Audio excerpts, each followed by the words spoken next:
Bem, vamos abrir a palavra do Senhor no Evangelho de Marcos, capítulo 7, versículos 31, 37. Estamos tendo bons momentos nessa série de exposições no Evangelho de Marcos. E o nosso desejo é que o Senhor continue falando ao nosso coração, falando ao meu e ao seu coração, por meio da sua santa palavra. Aqueles que nos visitam, nós estamos já há alguns meses nessa série de exposições, estamos hoje dando mais esses passos, concluindo hoje o capítulo 7, mais um capítulo pela graça do Senhor, que nós estamos meditando, no qual nós estamos meditando, e que hoje não seja diferente, que possamos mais uma vez sermos alimentados pela palavra do Senhor. Marcos capítulo 7, versículo 31 a 37. Diz assim a palavra do nosso Deus. De novo, Jesus se retirou das terras de Tiro e foi por Sidom até o mar da Galileia, através do território de Decápolis. Então lhe trouxeram um surdo e gago e lhe suplicaram que impusesse as mãos sobre ele. Jesus, tirando-o da multidão à parte, pôs os dedos nos ouvidos dele. Depois, cuspindo, aplicou saliva na língua do homem. Então, erguendo os olhos ao céu, suspirou e disse: Efatá, quer dizer, abra-se. E logo os ouvidos do homem se abriram e o empecilho da língua se soltou e ele falava sem dificuldade. Jesus lhes ordenou que não contassem isso a ninguém. Porém, quanto mais recomendava, tanto mais eles o divulgavam. Ficavam muito admirados, dizendo: tudo ele tem feito muito bem. Faz até os surdos ouvirem e os mudos falarem. Até aí, irmãos, a palavra do Senhor, a leitura dela. Vamos mais uma vez à oração, a presença do Senhor em oração. E Ele fale conosco. Oremos. Senhor Deus bendito, mais uma vez, Pai, nos colocamos diante de Ti com o coração desejoso de ouvir a Tua voz. Te agradecemos porque o Senhor tem falado conosco desde o início do culto, por meio das canções, por meio das leituras bíblicas.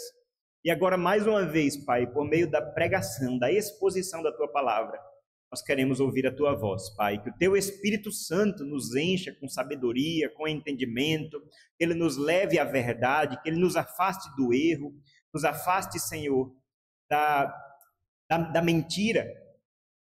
Pelo contrário, que Ele nos faça compreender mais a tua glória, a Tua vontade para nossas vidas, o Teu caráter, e que possamos sair daqui fortalecidos e com o coração capacitado a Te honrar e Te agradar, Senhor, em nossas vidas. Te agradecemos por essa passagem, Te agradecemos por estarmos concluindo hoje mais um capítulo do Evangelho de Marcos, e eu Te peço que o Senhor nos ajude, Pai, nessa jornada, tanto para mim, Senhor, eu Te peço que irei pregar, como também para os meus irmãos que estarão aqui ouvindo a palavra com atenção. Pedimos que o Teu Espírito Santo nos ajude nessas tarefas tão honrosas. Esse é o nosso desejo, Pai, para a glória do Teu nome, em nome de Jesus. Amém. Meus irmãos, nós temos semana após semana acompanhado a trajetória do ministério do nosso Senhor Jesus Cristo. Um Deus que andou entre nós. Nós compreendemos isso. Jesus Cristo é o Deus encarnado, Deus vivo, Deus verdadeiro, o único Deus que se fez carne e habitou entre nós, pisou no mesmo chão que nós pisamos, sofreu na nossa carne, na nossa pele. Como é maravilhoso nós podermos acompanhar esses relatos, relatos das viagens de Cristo, de como Ele, passando de cidade em cidade, de vila em vila, vai transmitindo a sua mensagem, a mensagem do Evangelho, a mensagem do reino de Deus e, como nós temos visto também com muita frequência, executando sinais e maravilhas, fazendo milagres no meio daquele povo. A tentação, nós sabemos, e como nós temos vez ou outra falado aqui nessa série, é olharmos para Jesus Cristo apenas como um fazedor de milagres. É uma tecla que nós estamos aqui constantemente, apertando nessa série. Jesus se preocupava com isso. Ele não queria, não fazia parte do seu propósito ser simplesmente um milagreiro, um curandeiro para quem as pessoas iam em busca das suas soluções, em busca de respostas para os seus problemas. Mas é maravilhoso nós vermos como ele, de maneira generosa, ele cura, ele faz milagres, traz libertação. Isso nós já vimos aqui de maneira muito clara, faz parte também desse tema da autoridade de Jesus. Jesus Cristo veio para demonstrar que Deus está conosco. Deus vivo e verdadeiro. Não é simplesmente mais um professor, não é simplesmente mais um homem que ousou pregar nos arredores da Galileia. Era o Senhor que estava cumprindo a sua obra. Uma obra de libertação, de transformação. E as pessoas ao redor dele puderam desfrutar de tanta bênção, de tanta graça, que vinha daquele homem, o nosso Senhor, o nosso Salvador. E nós, olhando para textos como esse, nós acabamos de ler um texto em que vemos mais um milagre. E confesso diante dos irmãos que na preparação desse sermão, quando estava olhando a jornada à frente e me vi encarregado de pregar esse final do capítulo 7 do Evangelho de Marcos, eu me vi perguntando, o que falar em mais um milagre? Nós já vimos tantos, desde o capítulo 1 o Senhor tem curado doentes, expulsado demônios, o Senhor tem lidado com as mazelas deste mundo caído. O que abordar, o que tratar de maneira a trazer uma novidade, me permita dizer dessa maneira. Eu quero dizer, irmãos, que talvez nós não tenhamos grandes novidades hoje, mas como é importante mais e mais vezes nós retornarmos ao caráter abençoador do nosso Deus, especialmente revelado no nosso Senhor Jesus Cristo. Nós sabemos que o nosso Deus é um Deus abençoador. Talvez isso seja uma verdade muito óbvia sobre quem Ele é. A palavra do Senhor nos revela bênçãos sobre bênçãos que emanam do nosso Deus. E é sabido também, e nós precisamos tomar cuidado com isso, que quando nós colocamos ênfase demais sobre esse caráter do nosso Deus, nós podemos cair naquilo que ficou conhecido como teologia da prosperidade. Você sabe que tem, infelizmente, pessoas que lotam igrejas, que estão buscando apenas esse caráter do Senhor. Estão buscando apenas essa característica do nosso Deus, esse atributo divino. Deus é um Deus abençoador. E eu não estou muito interessado com o Deus da bênção. Eu estou mais interessado com a bênção que eu posso ganhar dele. Nós sabemos e devemos reconhecer que essa é uma visão muito pequena do nosso Deus. É um tipo de relacionamento muito limitado diante do Senhor, diante da riqueza, de beleza e de glória que é o nosso Deus. Podemos olhar para esse texto, irmãos, e podermos reconhecer aqui que em mais um milagre, em mais um momento em que o Senhor cura mais um homem, dessa vez um homem surdo, que tinha dificuldades no campo da fala, nós podemos aprender sobre como o Deus abençoador age em nosso favor e especialmente como ele responde a nossa súplica. Como o Deus da bênção responde a nossa súplica. Vamos olhar com mais carinho para o texto. Como eu disse, estamos diante de mais um milagre. Acabamos de sair de um.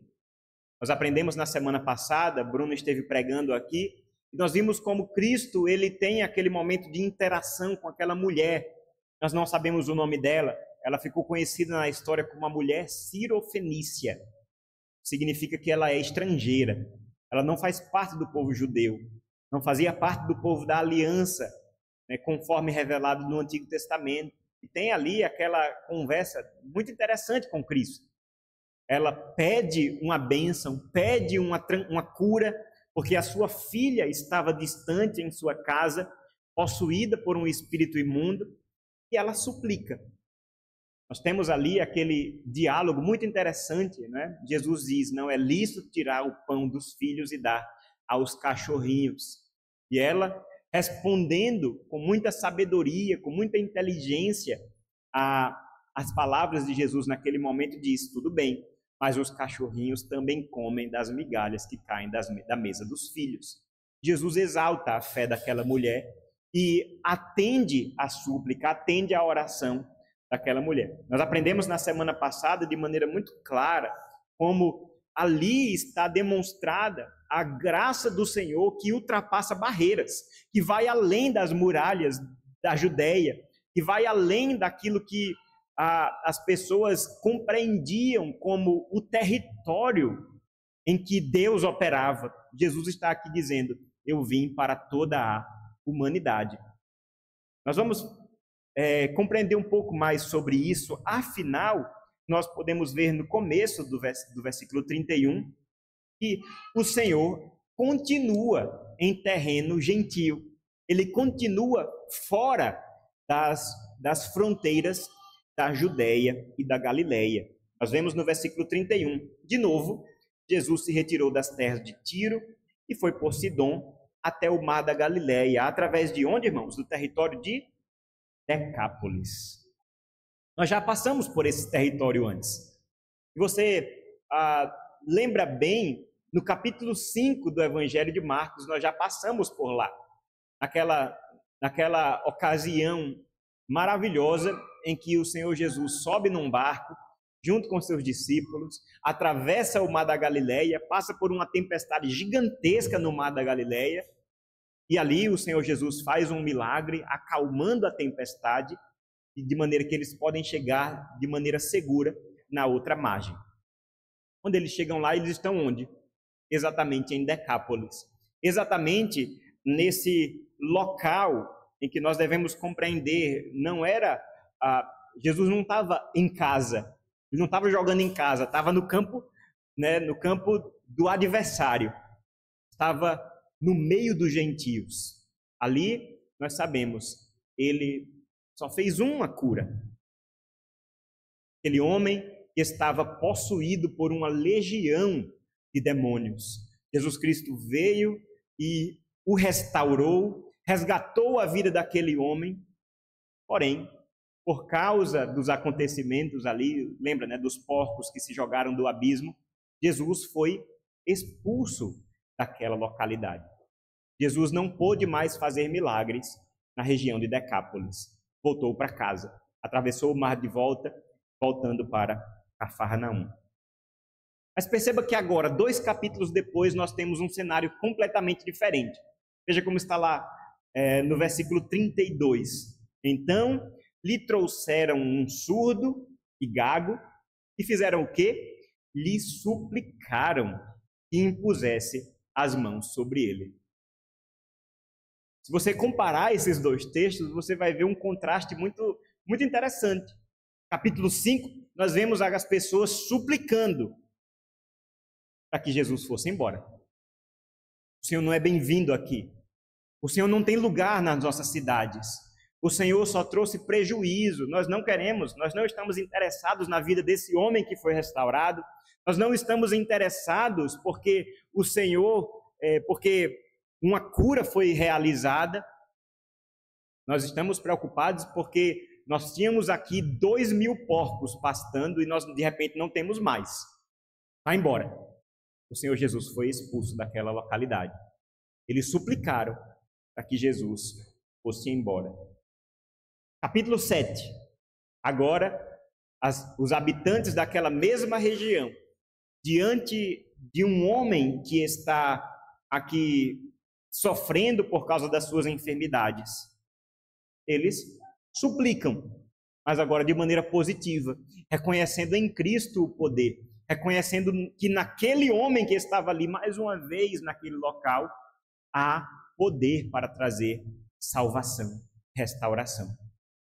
A pergunta é, o que será que aconteceu entre o capítulo 5 e o capítulo 7?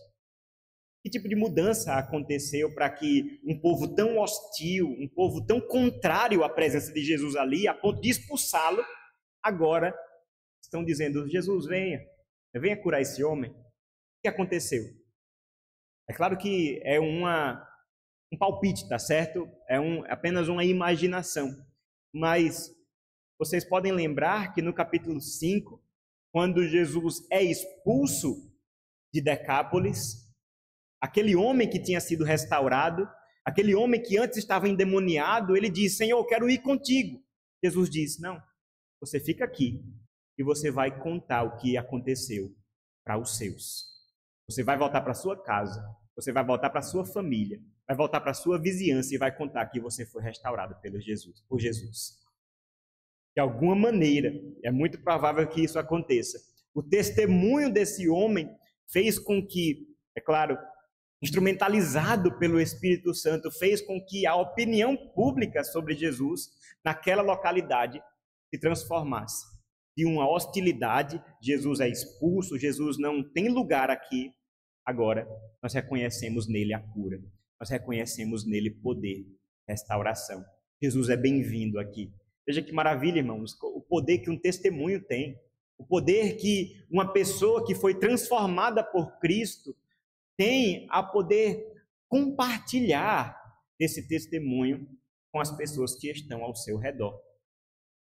Se você foi alcançado por Cristo, se você foi curado por Cristo, principalmente no seu principal problema, no nosso principal problema, que é o pecado e a distância que nós tínhamos de Cristo, a distância que nós tínhamos do Senhor, o nosso Criador, nós devemos compreender, nós temos um testemunho a ser compartilhado.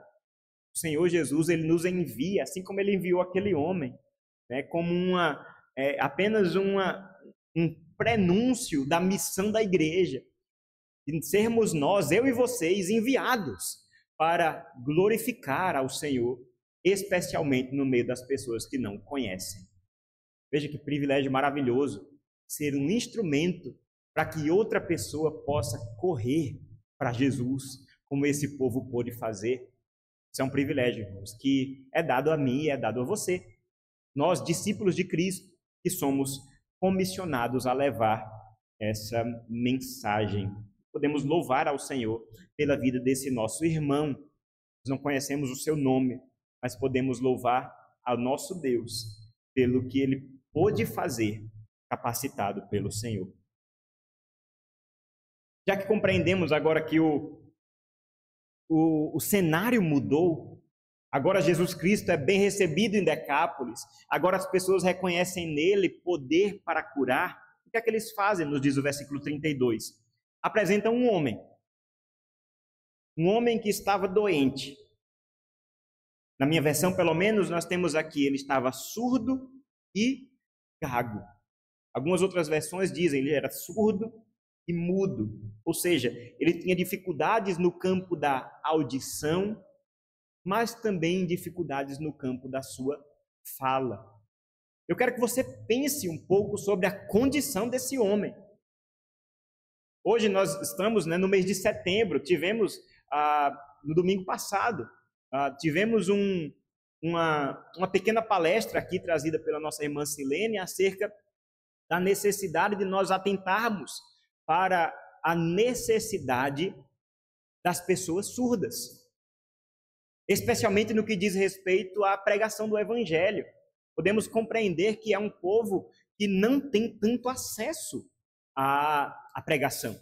Veja, por exemplo, estou aqui eu falando com a minha voz, de maneira audível. Se tivéssemos um surdo aqui, ele teria sérias dificuldades de acompanhar a palavra de Deus sendo pregada. Veja que situação. Isso porque nós estamos vivendo hoje com séculos de inovações, com séculos de crescimento em termos de acessibilidade. Agora eu quero que você imagine um homem surdo, com dificuldades no campo da audição, também mudo, com dificuldades no campo da fala, vivendo em Decápolis no primeiro século. Certamente, esse homem vivia uma vida escanteada, marginalizada, sem acesso ao comércio, por exemplo, sem acesso à educação, sem acesso ao mínimo convívio social. Era um homem que estava privado do básico da comunicação. E especialmente nós devemos compreender, já vimos isso algumas vezes, quando olhamos para a situação de certos enfermos na palavra, como as enfermidades elas eram espiritualmente interpretadas. Lembra daquele cego no Evangelho de João? Passa um cego, os discípulos perguntam: Jesus, quem foi que pecou? Ele ou os pais dele? As pessoas associavam de maneira muito rápida. Está doente, é pecado. Está enfermo, é porque pecou. É juízo. Essa associação era feita muito rapidamente. Então, os religiosos, principalmente, eles colocavam um carimbo nessas pessoas. Um cego, um leproso, um coxo, um homem que sofre de paralisia. Todos eles não são dignos de estarem na presença de Deus. Como quem diz, eles são pecadores. Nós não, eles são. Que situação trágica, irmãos. Esse homem surdo e gago enfrentava, certamente enfrentava.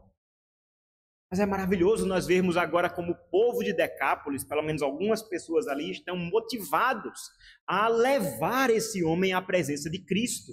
Nós temos aqui um exemplo maravilhoso de intercessão. Veja que uma mentalidade muito interessante está sendo implantada aqui nessa cidade de gentios. Eles ouviram o testemunho de um homem que foi restaurado. E agora eles mesmos reconhecem em Cristo o poder para a restauração, a ponto de eles levarem os seus próprios vizinhos à presença de Jesus. Já falamos sobre isso. Como crente, ele tem esse privilégio de poder ser um intercessor. Você reconhece isso? E é um verdadeiro privilégio nós apresentarmos a necessidade de outras pessoas diante de um Deus abençoador, de não vivermos um tipo de religião egoísta, de buscarmos simplesmente as coisas para nós mesmos, mas reconhecermos que diante da presença do Senhor é maravilhoso nós dobrarmos o nosso joelho e não orarmos por nós, mas pelo irmão, mas pela pessoa que está ao nosso lado, a pessoa que está sofrida, em dor, que tem necessidades e que nós, pela sabedoria de Deus, estamos do lado dela e podemos apresentá-las em intercessão, seguindo o exemplo do nosso Senhor Jesus Cristo, que é o intercessor, que hoje mesmo intercede pelo seu povo, hoje mesmo intercede por mim e por você, à destra do Pai Todo-Poderoso. E podemos ver que privilégio é nós somarmos as nossas vozes à intercessão que Cristo faz. Você reconhece esse privilégio que você tem? Você investe tempo intercedendo pelas outras pessoas, levando outras pessoas a Cristo, apresentando a necessidade de outros diante de Jesus em oração, fazendo esse elo maravilhoso que Cristo nos deu como embaixadores, como testemunhas de Jesus, como discípulos de Jesus, termos o privilégio de ser sal e luz deste mundo. Não para nossa glória, mas que, por meio de nós, as pessoas possam ver a glória do Senhor. Isso é um privilégio, irmãos. Privilégio. Fizeram isso com esse homem. Versículo 32 nos diz que essas pessoas levaram esse homem à presença de Cristo com uma súplica. A palavra aqui é uma palavra de insistência, é uma palavra de pedidos bem enfáticos. Suplicaram que Jesus impusesse as mãos sobre ele. E aqui, irmãos, nós temos uma lição muito importante para nós. Veja como o Senhor Jesus nos demonstra aqui que Ele é soberano em relação à nossa súplica, à nossa oração. Como Jesus respondeu a essa súplica? Versículo 33. Jesus, tirando-o da multidão à parte, pôs os dedos nos ouvidos dele. Depois, cuspindo, aplicou saliva na língua do homem. Olha que interessante. Eu não sei se você percebeu a dinâmica aqui desse texto. Mas o pedido da multidão foi: Jesus, está aqui esse homem, ele está doente, tem dificuldades, nós queremos ajudá-lo, reconhecemos que o Senhor é poderoso para fazer isso. Nós ouvimos o testemunho do nosso querido ali, que foi restaurado, teve a sua vida resgatada, estava oprimido por uma multidão, por uma legião de demônios, e o Senhor restaurou com o seu poder. Nós sabemos que o Senhor é poderoso, então está aqui esse homem, impõe as mãos sobre ele, porque nós já vimos o Senhor fazer dessa maneira com outras pessoas. O Senhor impõe as mãos e o mal desse homem vai embora. Jesus não impõe as mãos sobre ele. Jesus faz de uma outra maneira. O que é que Jesus faz? Jesus, primeiro, o chama à parte, o destaca aquele homem da multidão, põe os dedos no ouvido e depois, é meio nojento aqui, né, irmãos? A gente pode entender isso. Aplica saliva na língua daquele homem. E aí, né? Se a gente fizesse uma fila aqui, e aí? Quer receber sua cura, meu irmão? Vem. Talvez a fila ia diminuir um pouquinho, né? Mas veja que método interessante o Senhor Jesus, ele faz aqui nesse milagre e somente aqui. Esse milagre é muito exclusivo, porque é somente o Evangelho de Marcos que relata, os 4 evangelhos, somente o Evangelho de Marcos. Jesus está aqui em território gentio, está agindo de uma maneira totalmente diferente da qual ele age nos outros milagres. Que mensagem nós podemos compreender aqui, irmãos? Jesus está aqui dizendo que não é o método, não é o que ele está fazendo ali, não é a imposição das mãos, não é o óleo, não é o cuspe, não é a lama, não é nada que cura, que tem poder em si mesmo, senão aquele que está curando, aquele que está ali trazendo uma demonstração clara do seu próprio poder.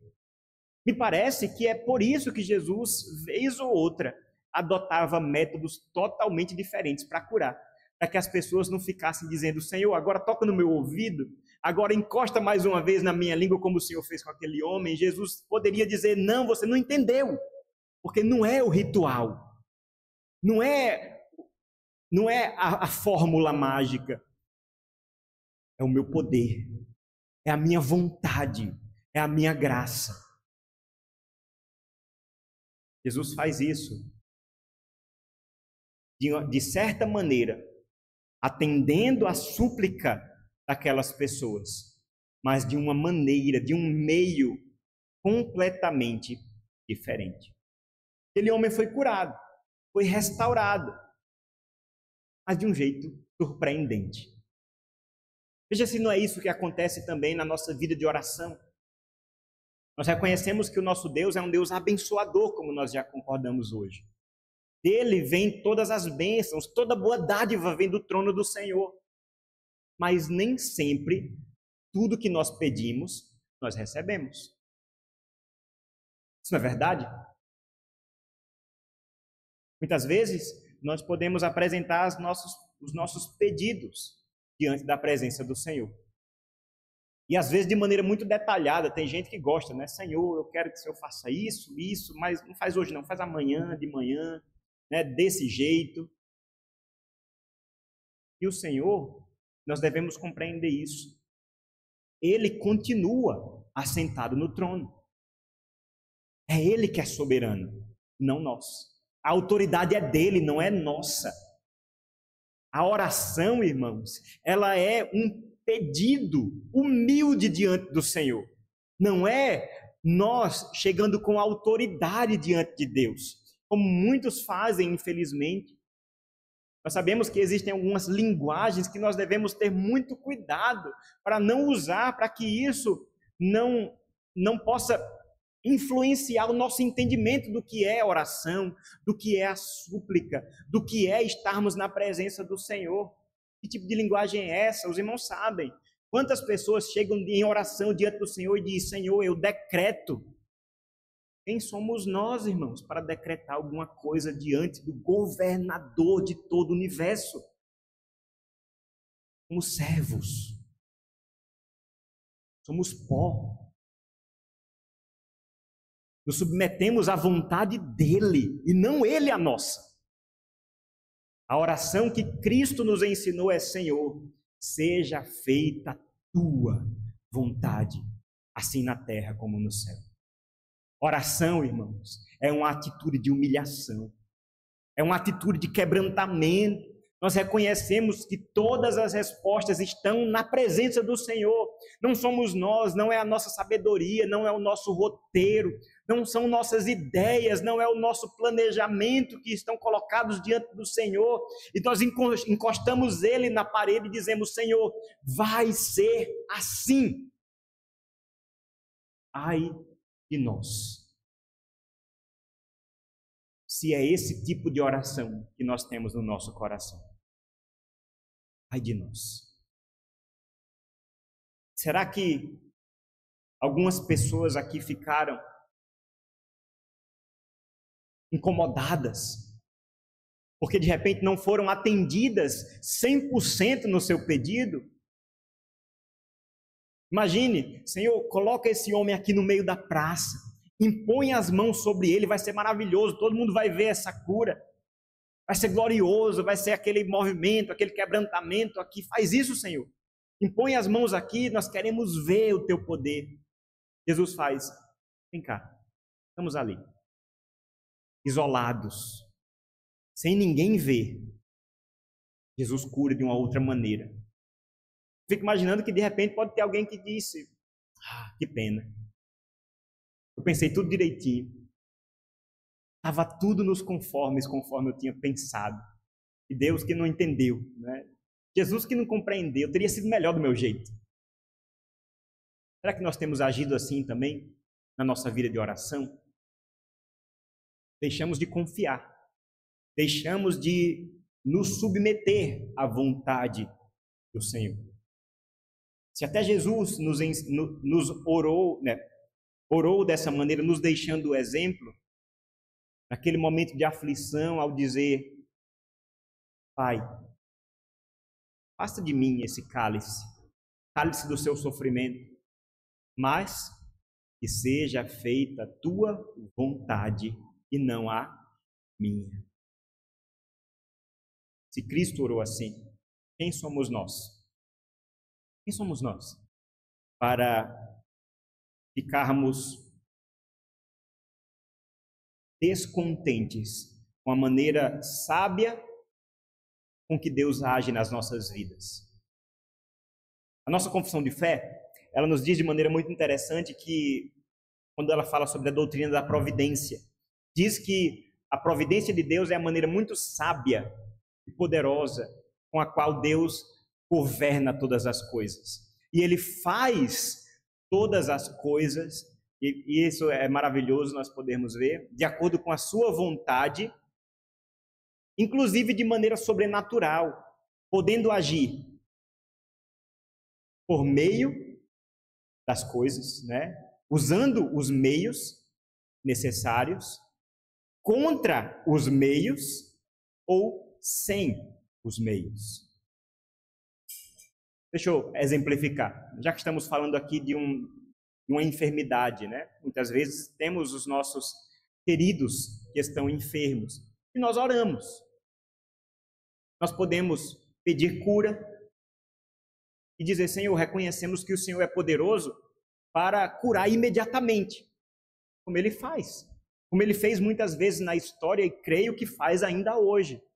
O Senhor é poderoso para fazer esse homem levantar imediatamente, antes até de a gente terminar essa oração. Deus opera dessa maneira. Mas também podemos reconhecer que o Senhor é poderoso para usar um medicamento. O Senhor é poderoso para usar um profissional da saúde, um médico, um enfermeiro. O Senhor age. Não é menos poderoso por causa disso. Não é menos Deus por causa disso. Ele age também por meio das coisas desse mundo. Nós cremos nesse Deus que está no controle. Aqui o Senhor Jesus resolveu agir por um meio diferente. Mas louvado seja o Senhor, Ele agiu. Ele agiu.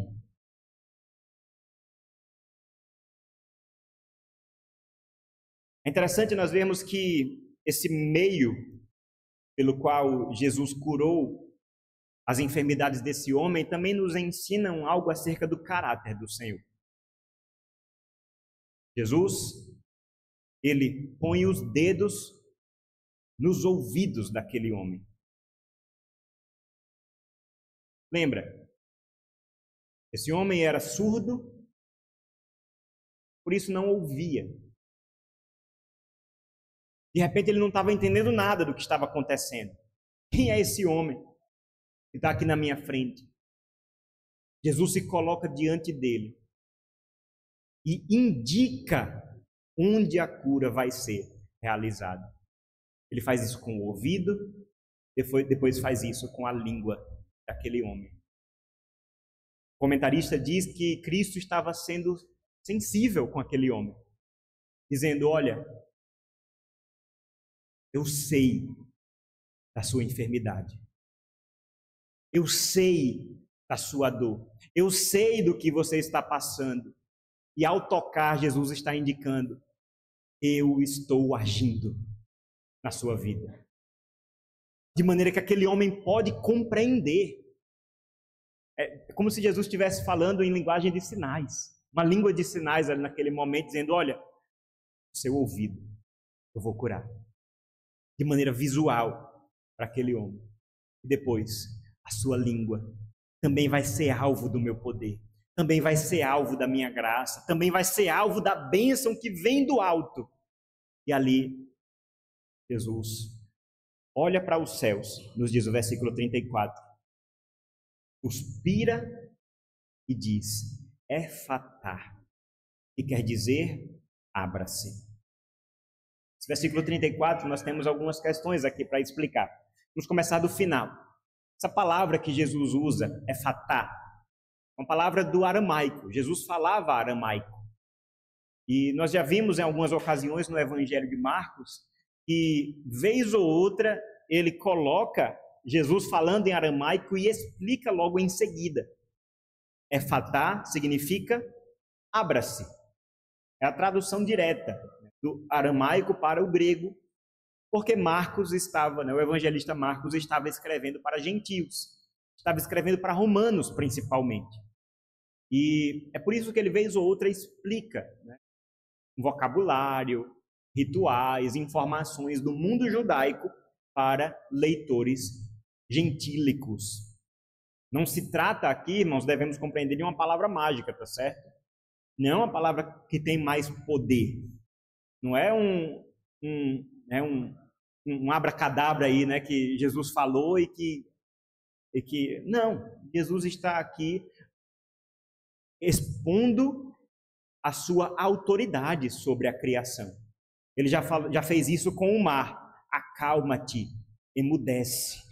Ele já fez isso olhando para o corpo de uma menina morta na cama e disse: Talitá cumi, menina, levante-se.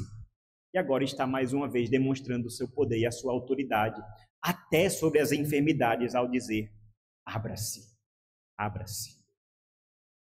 Mas tem uma outra coisa muito interessante para nós aqui nesse versículo 34.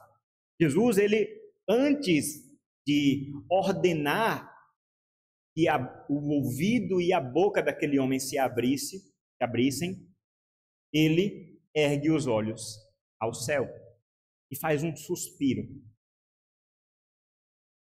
De alguma maneira nós devemos compreender aqui que Jesus está também orando, também está intercedendo. Já falamos aqui, Jesus Cristo é intercessor. E ele olha para os céus, ele ergue os olhos aos céus, olhando para o seu Pai, para o Pai. E ele suplica por poder.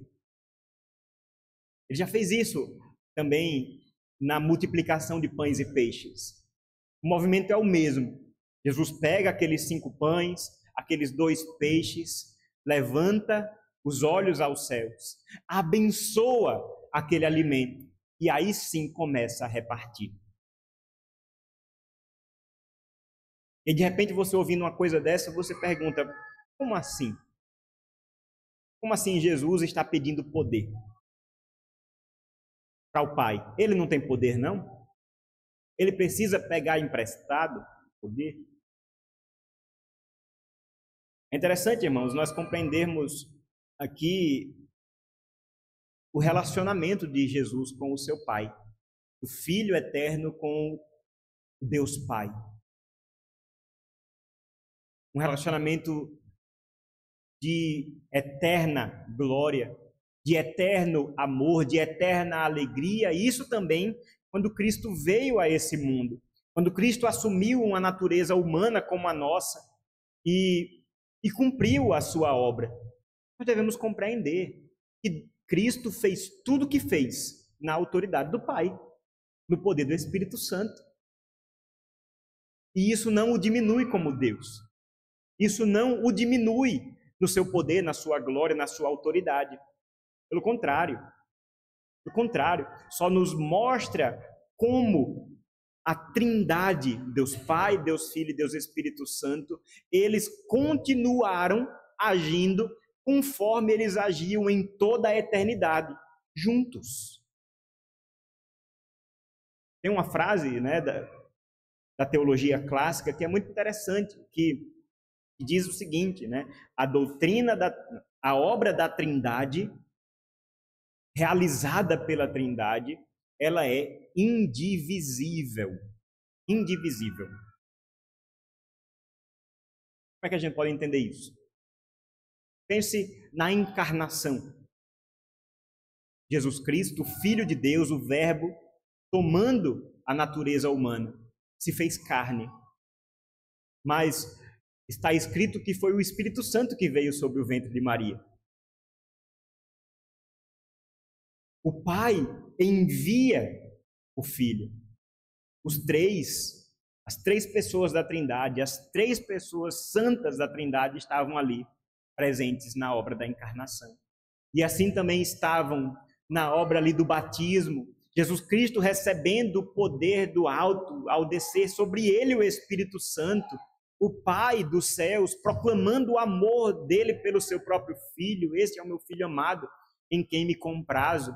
E assim também, cada dia da vida de Cristo foi vivido na autoridade do Pai, o poder do Espírito Santo. Esse é o nosso Deus, Deus de toda bênção, de toda dádiva, de toda graça.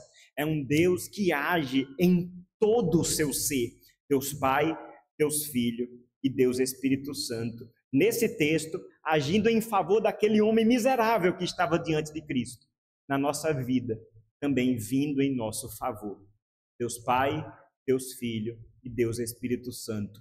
O nosso Deus vivo, verdadeiro, que está sobre nós, está conosco e está em nós. E assim será eternamente. Aqui nós temos um vislumbre desse relacionamento. Acho maravilhoso. Jesus Cristo, de maneira simples, olha aos céus, olha para o Pai, para que aquele milagre fosse realizado. Versículo 35, nós lemos: e logo os ouvidos do homem se abriram, e o empecilho da língua se soltou, e ele falava sem dificuldade. Milagre realizado. A demonstração clara do poder de Cristo. A demonstração clara da autoridade do Senhor Jesus, que não encontra obstáculos, não encontra dificuldade. Cristo é poderoso, Ele é o Senhor. A súplica daquele povo, a necessidade daquele homem, atendidas. Louvado seja o Senhor por isso. Louvado seja Deus por isso. Quando nós compreendemos, irmãos, que o nosso Deus, Ele é um Deus abençoador, que isso possa nos levar cada vez mais à presença do Senhor. Isso deve nos encorajar a buscarmos mais o Senhor, a reconhecer nele o poder nas coisas mais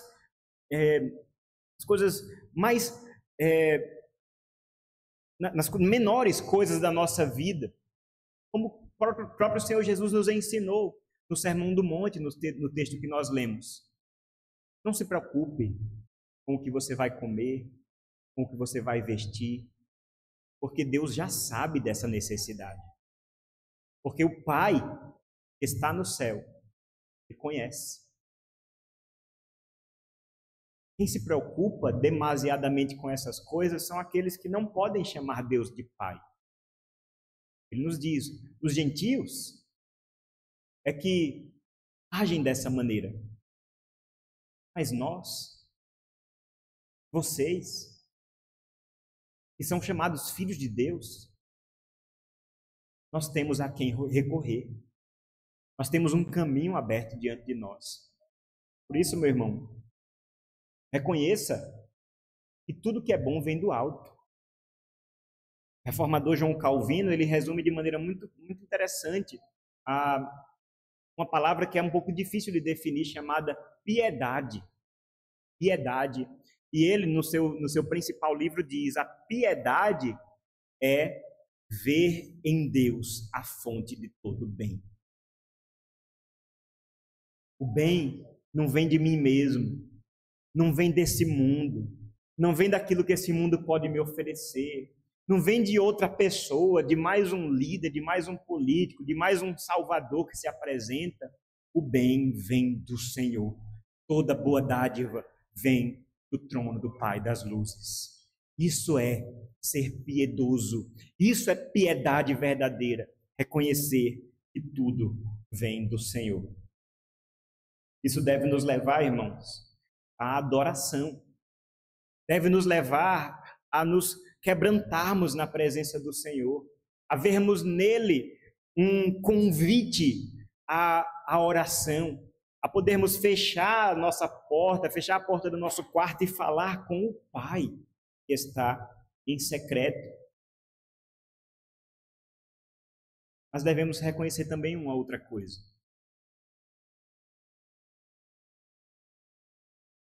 O Senhor, Ele responde às nossas orações.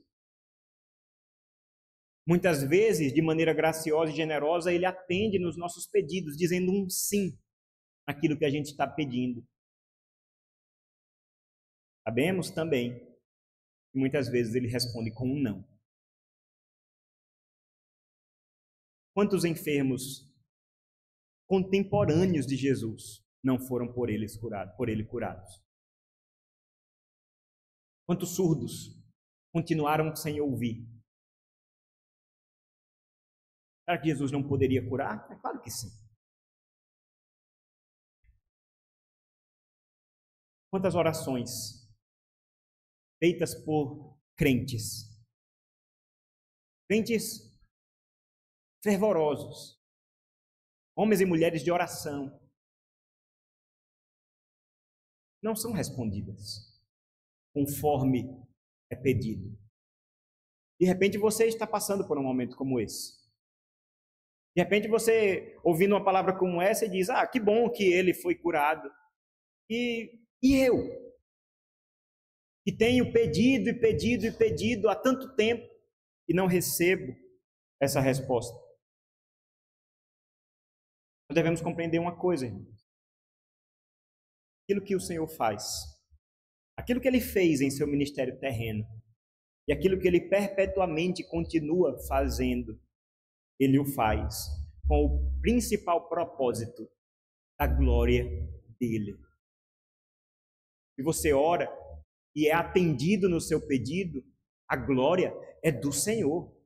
Se não é atendido, a glória é do Senhor. Somente dele toda a glória. Perceba como isso se manifesta aqui nesse texto. No versículo 35, nós lemos que o milagre foi realizado. Aquele homem começou a ouvir, começou a falar sem dificuldade. Mas no versículo 36 nós vemos um tipo de reviravolta aqui. Jesus lhes ordenou, a todos que estavam ali agora, que não contassem isso a ninguém. Mais uma vez, nós encontramos aquilo que era muito característico do começo do Evangelho de Marcos. Jesus fazia um milagre e pedia silêncio. Pedia que a notícia não se espalhasse. Isso parece que ficou pelo caminho. Nós já vimos como na Galileia, Jesus já está muito conhecido. Nós já vimos como Jesus até já enviou seus discípulos para entrar nas cidades para pregar a vinda do Messias. Por que isso de novo? Por que isso retornou? Devemos lembrar, Jesus não está mais aqui na região da Galileia, está agora na região de Decápolis. E aqui a pregação ainda não começou de maneira tão efetiva. Algumas pessoas já conheciam a Jesus, mas a pregação aos gentios ainda não tinha sido bem estabelecida. Jesus veio primeiro para as ovelhas perdidas da casa de Israel. Essa é uma lógica do Novo Testamento que é muito clara, né? O apóstolo Paulo, ele diz: o evangelho é o poder de Deus para a salvação de todo aquele que crê, primeiro do judeu, depois do grego. Ou seja, primeiro do judeu, depois do gentio. O que significa isso? Há um propósito, há uma estratégia que está sendo bem consolidada aqui. Jesus está trabalhando de maneira intencional. Jesus está trabalhando no coração daqueles 12 homens que ele chamou. Está trabalhando no meio daquelas pessoas que o seguiam de perto. Jesus poderia imediatamente ser reconhecido por todo mundo, mas ele não quis fazer isso. Há um projeto a ser cumprido, há um programa a ser percorrido. Vai chegar o dia em que o Espírito Santo descerá sobre toda a carne. Vai chegar o dia em que o Evangelho vai ser pregado em todas as línguas e todo olho verá, mas ainda não. Então veja, Jesus diz: olha, você foi curado pessoalmente, vocês testemunharam isso que aconteceu aqui, mas eu peço que vocês respeitem o meu programa. Eu peço que vocês respeitem o meu tempo. Peço que vocês respeitem a maneira como eu decidi agir nessa história. Mais uma vez, aquelas pessoas, elas não obedecem. É interessante. Jesus diz: não contem nada a ninguém. Porém, quanto mais recomendava, tanto mais eles o divulgavam. Parece que você dizer que uma coisa é proibida, parece que fica mais fácil a pessoa fazer, né? É exatamente isso que está aqui acontecendo. Não fale nada a ninguém. Imediatamente as pessoas falam, e falam mais ainda, conforme Jesus ia recomendando. Que tipo de ensinamento nós podemos retirar aqui para nós, irmãos?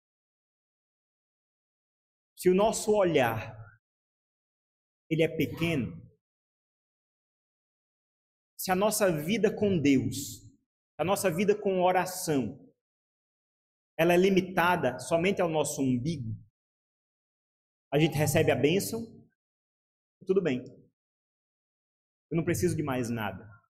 Não preciso me submeter, eu não preciso prestar contas, não preciso nem ouvir o que esse homem que me curou vai pedir de mim. Veja, é uma coisa muito básica. Você recebeu de mim a cura, e agora eu peço que você não fale. E ele começa a falar. Talvez, estava tanto tempo sem falar, queria falar mais, né? Talvez aconteceu isso. Mas perceba como as multidões são muito rápidas em buscarem a cura e rejeitam a obediência. Querem a bênção, mas quando começam a surgir algumas exigências, quando você precisa seguir uma série de mandamentos, fica pesado demais. É difícil para mim. Como eu disse, se a nossa visão sobre o nosso relacionamento com Deus é pequeno, é do tamanho do nosso umbigo, a gente se contenta só com a bênção. A gente pode ser um homem de oração enquanto não temos o que queremos, mas quando recebemos, viramos as costas. O nosso chamado aqui, irmãos, é para ampliarmos a nossa visão. O Senhor Jesus estava pensando de maneira muito ampla aqui. Não faz sentido para nós, muitas vezes, Jesus pedir silêncio sobre o seu milagre. É claro, porque nós vivemos em uma outra época. Naquele momento, era o tempo do silêncio. Naquele momento, uma divulgação em larga escala poderia dificultar o ministério de Jesus, como já aconteceu em algumas cidades. Naquele momento, Jesus ficar mais e mais famoso poderia antecipar a perseguição e os obstáculos das autoridades na vida dele. Calma, ainda tem tempo, ainda há uma obra a ser cumprida. Aquelas pessoas deveriam se submeter à sabedoria de Jesus.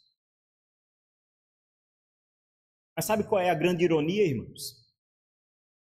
Agora, olhando para nós, olhando para mim e para a sua vida, que nós não estamos mais vivendo no tempo do silêncio.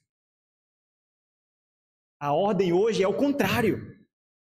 Jesus disse: ide por todo mundo, prega o evangelho a toda criatura. Compartilha, testifica, testemunha daquilo que você mesmo recebeu de graça. Como o nosso coração pecador. Quando Jesus Cristo dizia para essas pessoas, não fala, e eles falavam, Jesus Cristo hoje está dizendo, fala! E nós não falamos.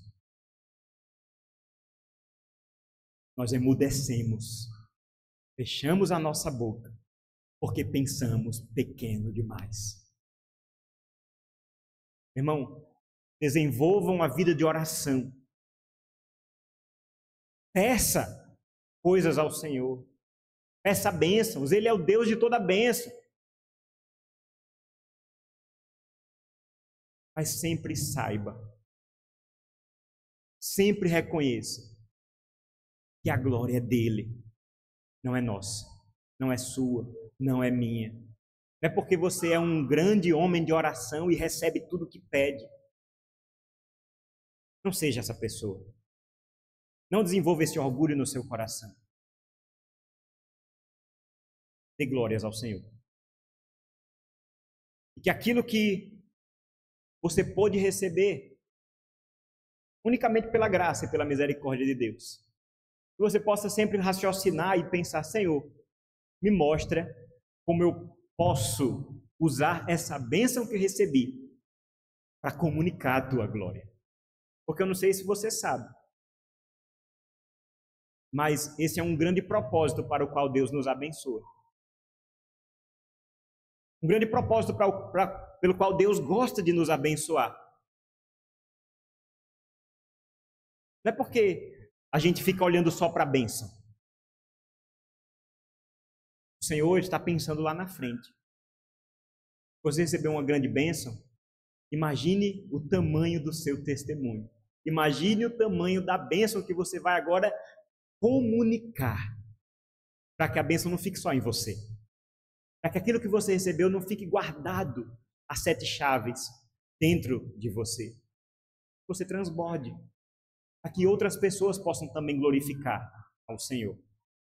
Essa é a lógica da palavra de Deus. Essa é a lógica que está presente desde o Antigo Testamento. Muitas vezes o povo de Israel não compreendeu. Subiu a cabeça. Nós somos o povo da aliança. Nós somos o povo que Deus escolheu. Nós somos os eleitos. Somos exclusivos. Quando, na verdade, eles foram chamados para ser luz para os gentios. Quando eles foram chamados para comunicar o tamanho da bênção que receberam. Porque se a bênção é grande, imagine o Deus abençoador.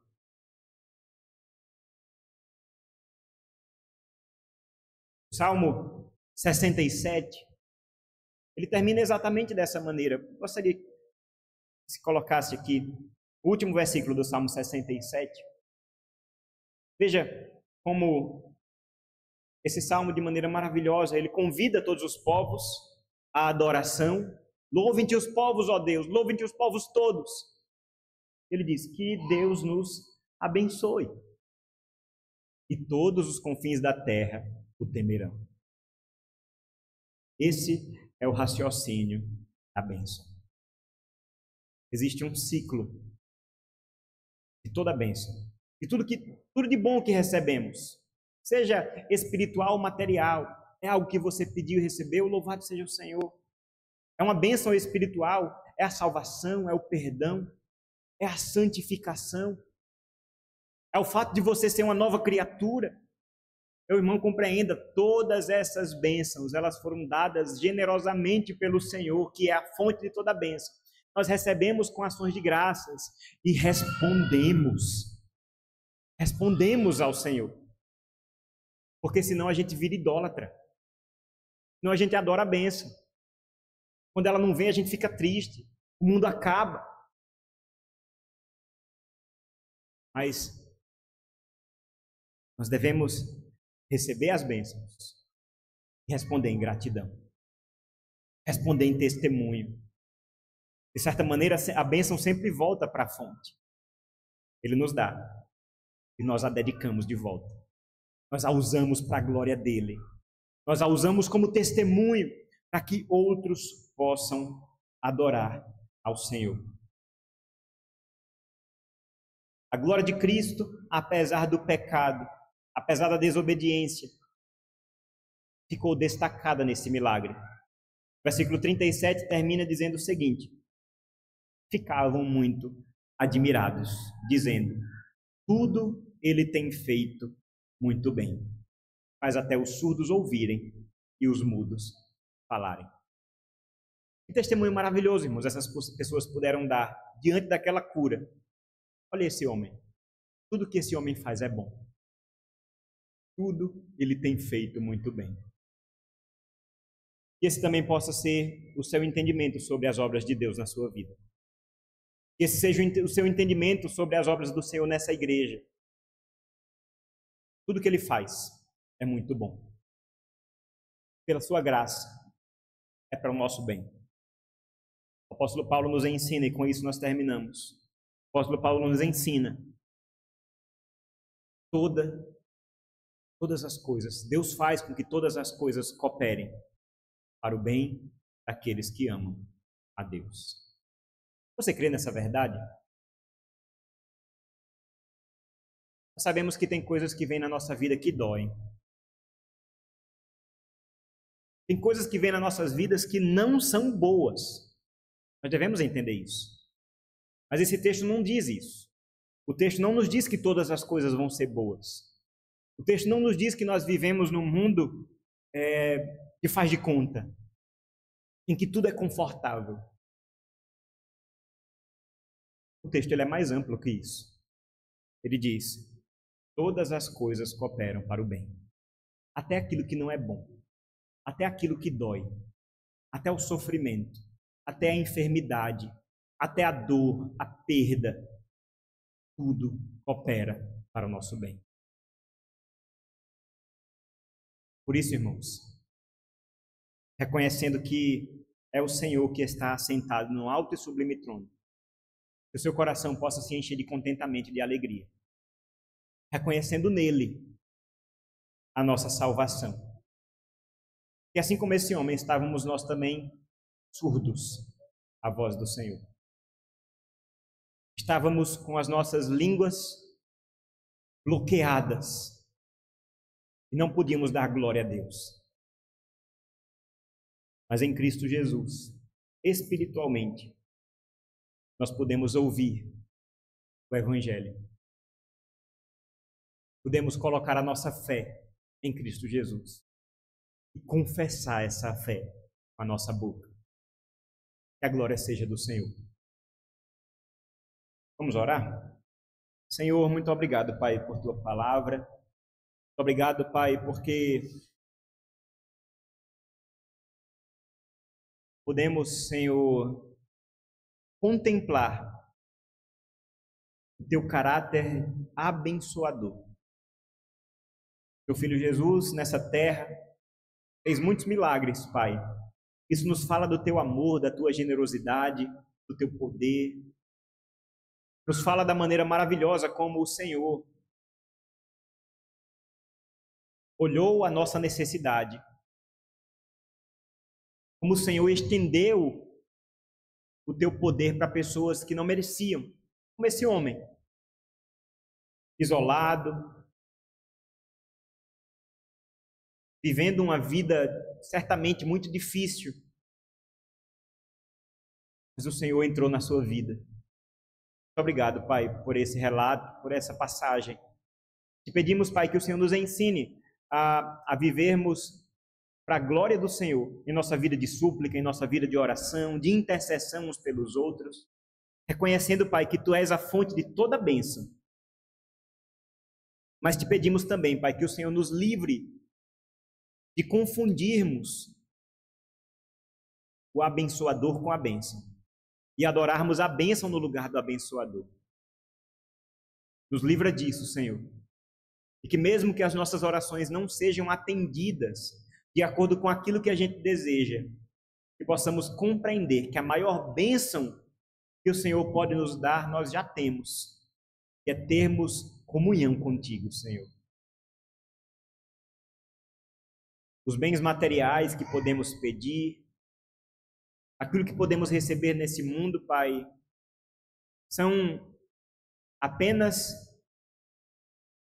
demonstrações da Tua glória. Porque o Senhor é o nosso maior bem. É o Senhor quem nós temos. Mesmo na aflição, mesmo na dificuldade, nós temos o Senhor. E isso basta. Como o apóstolo Paulo pôde ouvir, depois de ter uma oração rejeitada, pediu e pediu e pediu que o Senhor retirasse o espinho de sua carne. E o Senhor não fez isso. Pelo contrário, manifestou a Tua bondade e a Tua graça na vida dele ao afirmar: minha graça te basta. Nos dá esse entendimento. Possamos nos contentar com o Senhor. Em nome de Jesus, Pai. Muito obrigado, Senhor. Amém. Irmãos,